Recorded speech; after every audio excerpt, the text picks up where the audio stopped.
இந்த உயர் ரத்த அழுத்தத்தை பொறுத்த வரைக்கும் ஒரு விஷயம் பார்த்தீங்கன்னா, இந்த பிரச்சனை இருக்குது நிறைய பேத்துக்கு தெரியவே தெரியாது. ஏன்னா இது பெரிய நான் சிம்டமேட்டிக், அதாவது பெரிய உடல் ரீதியான தொந்தரவுகளை காட்டாது. சில பேத்துக்கு பார்த்தீங்கன்னா லேசாக தலைவலி வரும், சில பேத்துக்கு லேசாக டயர்டாக இருக்கும், லேசாக ஒரு கிறுகிறுப்பு இருக்கும்.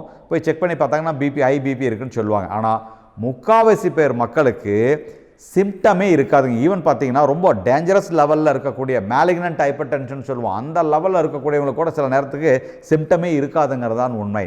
அதனால தான் இது பார்த்தீங்கன்னா டிப் ஆஃப் த ஐஸ்பர்க் மட்டும்தான் நம்ம சிகிச்சை அளிச்சிட்டு இருக்கோம் அப்படின்னு மருத்துவ ரீதியாக சொல்லுவாங்க. அதாவது பார்த்தீங்கன்னா ஒரு கடலில் ஒரு பனிக்கட்டி இருந்துன்னா அந்த பனிக்கட்டினுடைய டிப்பு மட்டும்தான் தெரியும், ஆனால் அதனுடைய உடல் முழுவதும் தண்ணி கடியில் மறைஞ்சிருக்கும். அந்த மாதிரி சமுதாயத்தில் உயர் ரத்த அழுத்தத்துக்காக சிகிச்சை எடுத்துக்கூடியவங்க ஒரு குறைவான எண்ணிக்கை தான், கண்டுபிடிக்கப்படாதவங்க நிறைய பேர் இருக்காங்க அப்படின்னு சொல்லுவாங்க. அது காரணம் இது பெரிய அளவில் உடம்பு ரீதியாக அறிகுறிகளை வெளிப்படுத்தாது. பார்த்தீங்கன்னா உயர் ரத்த அழுத்தத்தை பொறுத்த வரைக்கும் தொற்றா நோய் நான் கம்யூனிகபிள் டிசீஸில் வருது இல்லைங்களா, இதுக்குன்னு சில ரிஸ்க் ஃபேக்டர் இருக்குது. இது என்னென்ன ரிஸ்க் ஃபேக்டர்னு பார்த்தீங்கன்னா, அதாவது ஆபத்து காரணிகள்னு சொல்லுவாங்க.